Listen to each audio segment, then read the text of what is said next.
باری تعالیٰ دیکھو میں سوال سمجھ باری تعالیٰ بندہ بھئی دیکھو اللہ تعالیٰ نے جب اپنا محبوب ہمیں دیا تو کیا کہا وَمَا أَرْسَلْنَاكَ إِلَّا رَحْمَةً لِّلْعَالَمِينَ رحمت آئی ہے تمہارے پاس حضور توجہ ہے نا پھر جب ہمیں دیا اپنا جب ہمیں اپنا محبوب دیا رحمت دی اِنَّا أَرْسَلْنَاكَ شَاهِدًا وَمُبَشِّرًا وَنَذِيرًا جب دیا شاہد دیا نذیر دیا بشیر دیا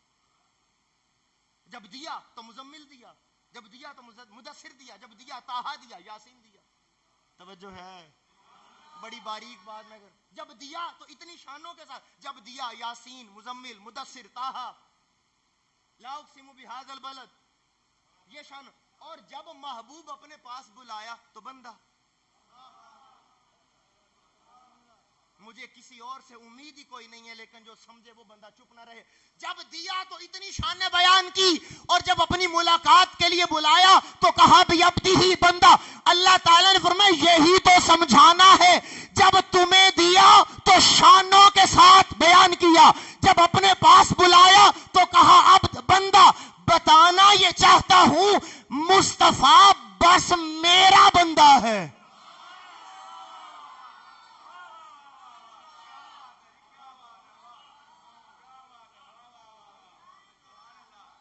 میں کہوں کچھ آگے جی مصطفیٰ بس میرا بندہ ہے تو یاد رکھنا خدا کے بندے کو اور کائنات کے سردار کو محمد کہتے ہیں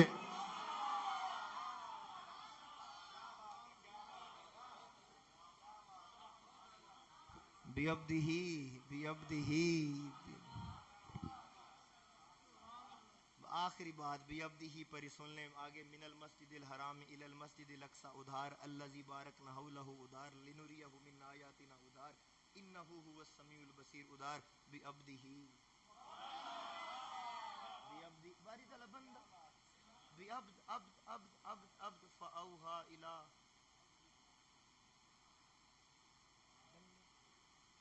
چلو بات یہیں پر ختم کر لیتے بیعبدہ توجہ ہے جی مسکرا کے ذرا سبحان اللہ بندہ توجہ کرنی بندہ اچھا جی بندہ میرا بندہ نہیں میرا بندہ تمہارا نہیں میرا بندہ بیعبدہ ہی ہے نا میرا بندہ تو اچھا باری تعالیٰ تیرا بندہ تو باری تعالیٰ بندہ کیوں عبد کیوں اب سمجھو یاد رکھنا میں عبد ہی پر کلام کر رہا ہوں نمرود کا دربار ہے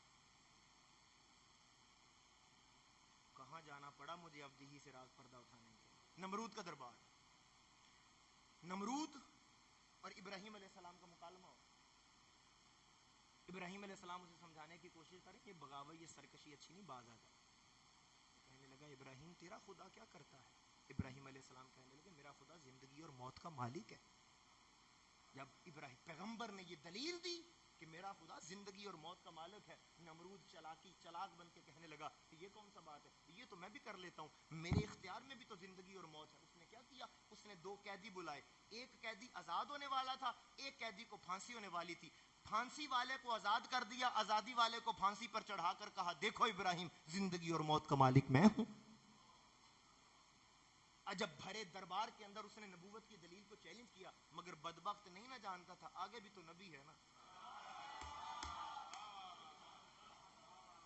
اب ابراہیم علیہ السلام نے سوچا یہ جو قوم کے ساتھ یہ چلاکی چل گیا ہے تو اب میں قوم کو کب تک سمجھاؤں گا حقیقی زندگی کیا ہوتی ہے حقیقی موت کیا ہوتی ہے یہ تو چلاکی چل گیا کیوں نہ اب اس کے سامنے وہ دلیل رکھوں کہ جس کے بعد کائنات والوں کو تصور توحید پتہ چل جائے اللہ کی شان اور اس کی قدرت پتہ چل جائے اور لوگوں کو یہ یقین ہو جائے یہ باطل ہے میں حق لے کر آیا ہوں اور میں حق بات کر رہا ہوں جب ابراہیم علیہ السلام نے اس کو دیکھا کہ وہ یہ چلاکی چل گیا تو پھر ابراہیم علیہ السلام نے کہا اچھا تو خدا ہے تو میرا خدا سورج مشرق سے نکالتا ہے مغرب میں غروب کرتا ہے میرا خدا ہر روز کرتا ہے تو خدا ہے تو ایک بار مغرب سے نکال دے بھئی تو خدا ہے میرا خدا ہر روز مشرق سے نکالتا ہے مغرب میں تو خدا ہے تو مغرب سے نکال دے اب قرآن کے لفظ قرآن پتہ ہے قرآن کہتا ہے جب آپ نے یہ بات کی فَبُهِتَ الَّذِي كَفَرَ کفر مبہوت ہو گیا ہار گیا لوگوں کو سمجھ آ گئی حق کیا ہے توحید کیا ہے رسالت کیا ہے یہ جھوٹا ہے پیغمبر سچا ہے اور اللہ کو یہ مکالمہ یہ بات یہ ادا اتنی اچھی لگی اللہ نے جبریل اتارا اور جبریل اتار کر قرآن میں سارا واقعہ مصطفیٰ کو سنا دیا کہ میرا پیغمبر ایسے گیا تھا. توجہ یار, میرا پیغمبر گیا تھا, اس نے یہ بات کی تھی, پیغمبر نے یہ دلیل دی تھی, اس نے یہ کہا.